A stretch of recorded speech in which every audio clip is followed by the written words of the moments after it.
Pinoy, no? Naging mahirap ang adjustment mo so, nagpunta ka sa ibang bansa. And how many years ka ba ngayon na nag-start from the States hanggang ngayon? Ilang years ka na sa States? Actually, nagkano ako ng 11 years. Mahirap din dahil siyempre, dahil culture nila doon. Ang maganda lang doon kasi nandun yung mga pamilya ko, nandun yung nanay ko, mga kapatid ko, mga apo ko, mga pamangkin ko, nandun naman. Kaya sa akin, tawag dito, parang yung adjustment, hindi na ganun kahirap kasi nandun yung pamilya ko. Correct. Naglaro ka pa ba? Oo! Basketball doon? Mga liga-liga? Tatanga pa nga, Jerry, tawag dito. Minsan, kukunin ka, babayaran ka. Import.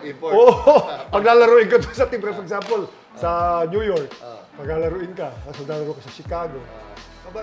Babayaran ka, tapos plane ticket, tapos boarding lodging mo, sila lang yung bahala. Reunion lang. Matagal din nangyari yun, habang nasa States ako. Kasi alam mo naman kasi mga Pilipino sa States eh.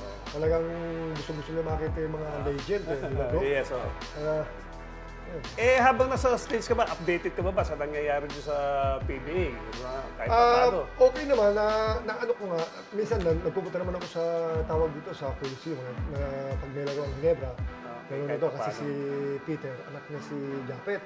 So binibigyan ako ng ticket, napapanood ko yung mga ibang player. Katulad ni Japet, si Pajardo, yung mga malalakas sa